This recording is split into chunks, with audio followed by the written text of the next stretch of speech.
This is the story of my friend Jacob, who was always an adventure enthusiast.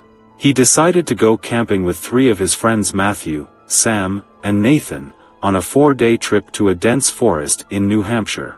What happened there changed their lives forever. Their first day of camping was normal.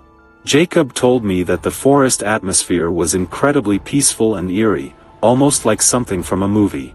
The sound of birds chirping, the soft breeze, and the water flowing nearby were incredibly soothing.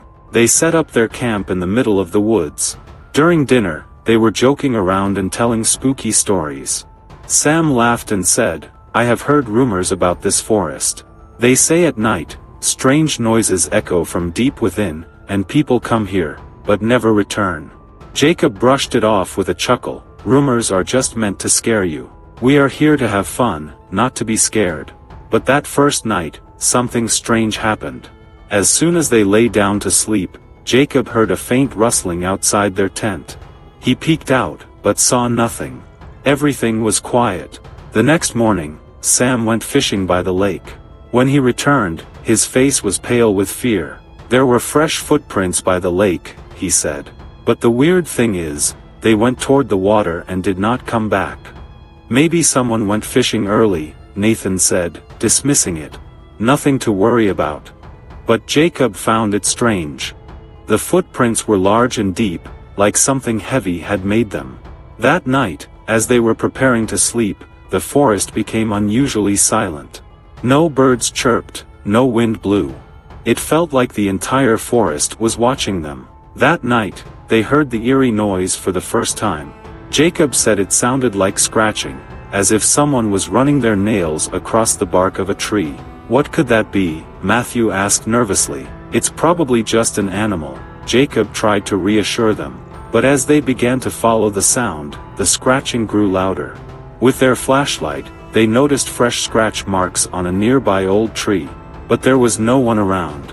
The next day, they were all uneasy and decided they should leave the forest. But as they walked along the trail, Nathan spotted something glimmering in the bushes. It was an old, burned diary. The pages were barely readable, but what was legible shocked them all.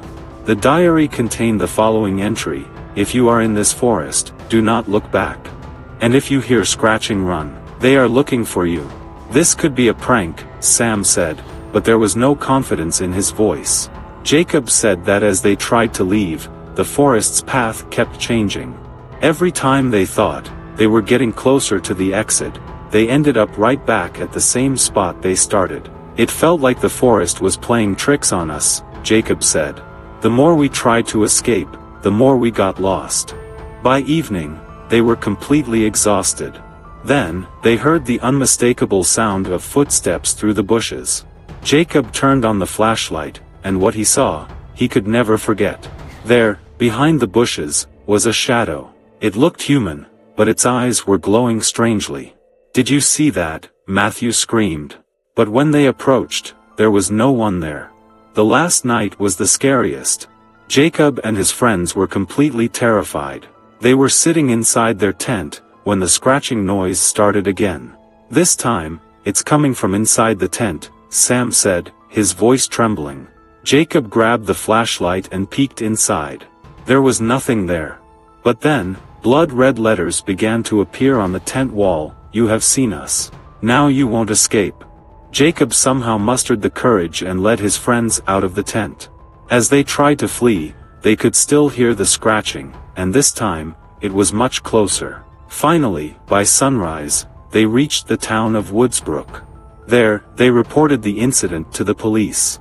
But when the police went to investigate the forest, they found nothing unusual. Jacob still remembers that night. He told me that whenever he alone at night, he hears that scratching noise again, faint, but unmistakable. "Is that shadow still looking for me?" Jacob's question remains unanswered to this day.